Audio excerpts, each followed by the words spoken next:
Good morning, children. Hope you all are fit and fine. Today we are going to start with a new chapter from our book Beehive, and it is chapter number 7, My Childhood. This chapter is based on a very famous personality that you all might be knowing, APJ Abdul Kalam. Now, first of all, let's talk about the author. Dr. APJ Abdul Kalam was the 11th President of India. He was born on October 15, 1931 in Rameshwaram, Tamil Nadu. He studied physics and aerospace engineering and became a scientist.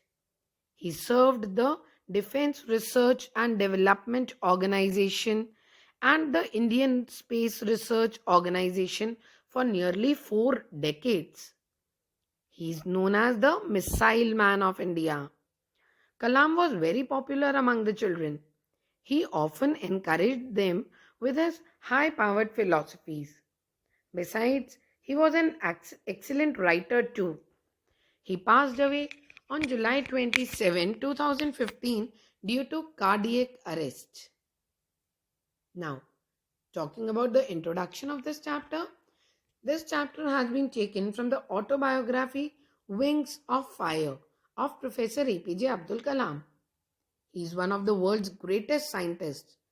In this chapter, he tells us about his childhood. He talks about his parents, his childhood friends, and his experiences at school. He grew up in a traditional society. People of different religion lived in that society. But in spite of being from different religions, people lived in peace and harmony. He was greatly influenced by his father, who taught him honesty and self-discipline. Now, moving on to the title of the chapter. Abdul Kalam talks about his childhood days in his autobiographical account. In particular, he talks about some of the incidents which left an indelible, unerasable impressions on his young mind. He describes his family, his house, his childhood experiences, and his childhood friends, therefore making the title appropriate. Now, if I talk about the summary of this chapter, APJ Abdul Kalam, he was born in a Muslim family in 1931. Now, this chapter, My Childhood, is taken from the autobiography of APJ Abdul Kalam, The Wings of Fire. He was a great scientist too and the 11th president of our nation.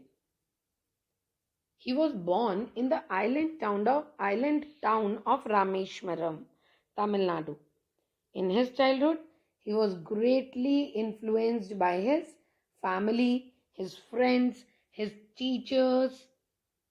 His father, Janeul Abdin, was not highly educated, but he was a generous and kind person. He was not rich, but he provided a secured childhood to Abdul and his siblings.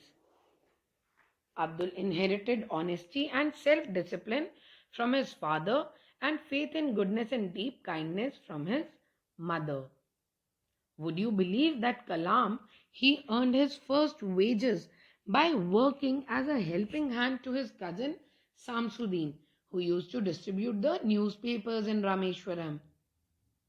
In childhood, Abdul Kalam had 3 friends, Ramanda Shastri, Arvindam, and Shiv Prakashan. Now, once when Abdul Kalam he was in 5th standard, a new teacher asked him not to sit in the front row along with a Brahmin boy. To this, Abdul he felt very bad. Even he saw Ramanda Shastri weeping. This made a lasting impression on Abdul's mind. Abdul was also very much impressed by his science teacher Subramanya Iyer. He learned the lessons of breaking social barriers from his science teacher Subramanyam Iyer only. Once Iyer invited him to his home for a meal, but the wife of Subramanya Iyer, She refused to serve food to a Muslim boy in her pure kitchen. Iyer served him with his own hands and sat down beside him to eat his meal. Even he convinced his wife to serve meal with her own hands and thus was successful in changing her conservative attitude. For a higher education, Abdul Kalam he sought the permission from his father to leave Rameshwaram and study at the district headquarters in Ramnathpuram. And his father he agreed to this. He allowed Abdul Kalam to go and live his life. He allowed him to go for his higher education and even convinced his mother too. Now, Abdul Kalam, he was awarded the coveted civilian awards Padma Bhushan in 1981, Padma Vibhushan in 1990, and the highest civilian award of our nation, Bharat Ratna, in 1997. APJ Abdul Kalam was also known as the Missile Man of India. APJ Abdul Kalam left for heavenly abode on 27 July 2015. So that's all with the summary of the chapter. In the next video, we'll start with the chapter, the content of the chapter. Till then, watch this video and for any doubts, you can contact me. Thank you.